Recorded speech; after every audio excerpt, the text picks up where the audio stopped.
Abiy Ahmed na dhageeffadhu. Yaa mootummaa Itoophiyaa bulchitu.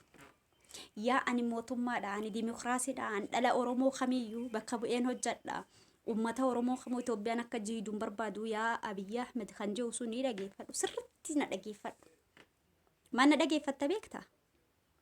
Ati dhuguma akka namaatti yaaddi. Nuyi teessoo hin barbaannu. Teessoo soo barbaanne Jawaar Mohaammed achi keenyaa turre. Baqqalaa Garbaa achi keenyaa turre. Dooktor Maraaraa achi keenyaa turre. Oromoon teessoo hin barbaadu. Oromoon dhugaa barbaada. Oromoon haqa barbaada. Oromoon gabroomuun fedhu. Oromoon abbaa dhugaati. Dhageessaa biyyi. Ati dhuguma nama jabaa taatee nama dimokiraasii beeku ta'e. Jawaar Mohaammed Gabbaasi. Tanumas qofas gaafanna.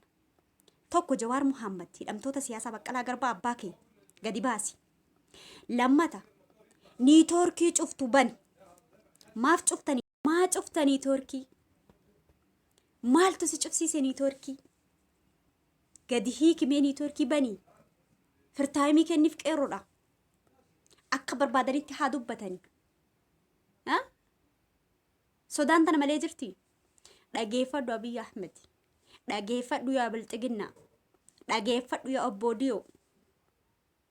Takaleessa nadhii gammadaa nyaatte. Takaleessa guutamaa hawaas nyaatte. Takaleessa hayyootii teenya nyaatte. Tan har'a Hacaaluu Hundeessaa nyaatte. Tadaadii Galaan nyaatte. Kam himee dhiisa. Dhageeffadhu. Oromoon goota. Argitee dhagaa fi shimalaan wayyaanee biyyatti deebise. Isin immoo afaanidhaan shookaa adda addaa keessa muka isin qabachiifnee qawwee jettanii gad iyyaa jirtan. Oromoon wanni gochuu hin dandeenye hin jiru. Oromoon Hayilee Sillaasee ofirraa gombise. Dhageesse Hayilee Sillaasee gombisne. Mililikii ati har'aa farda abbaa qaburra keettee daawwattee dhungachaa jirtu kana gombise. Wayyaanee dhagaa fi shimalaan biyyatti galche. Simmoo afaanin si hollachiisne kana malee wanni biroo maaltu si jira? Yoo jiraachuu barbaadde, lubbuun akka keessaa hin baane yoo barbaadde, marcumaa kanarra hin taa'aa yoo jette, abbaa garaagarummaa kiyya ni guuttadhoo jette. Oromoon garaa sii guuta. Oromoon warra dhadhaati, warra aannaniiti. Si galee warra quubsan, kabeela itti quufu. Si quubsina yaa Abiy Ahmed. Akka ati haa jettee ifattu si goona. Jawaar Mohaammed gannuu baasi. Hidhamtoota siyaasaa hayyoota teenya gayyaasi. Du'ichi ilmaan Oromoo ajjeessu jirtu kana dhaabi. Nageessaa si gorsaa baran. Du'uu jirta waan ta'eef si gorsaa. Shookaa keessa si ariine kaa. Yaa Bilxiginnaa shookaa keessa si ariine kaa.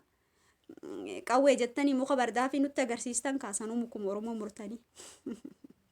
Qawwee. Abiy Ahmed niitoorkii bani garaa sii guunnan Oromoon galaana.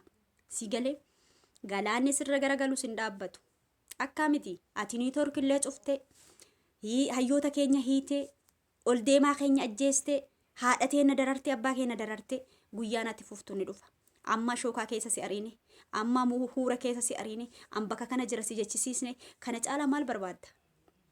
Amma ammoo masaraa mootummaa seenne ilaali gassifuune gaafa si goone Daaruu Salaamii santaataa jechuudha. Kanaaf na dhageeffadhu Abiyyi. Niitoorkii gadi dhiise mootana. Sitti mee jiraani. Sitti mee jiraa siin jedhe. Sitti mee anu jechuuman siin jedhe kana fudhadhu Abiyyi.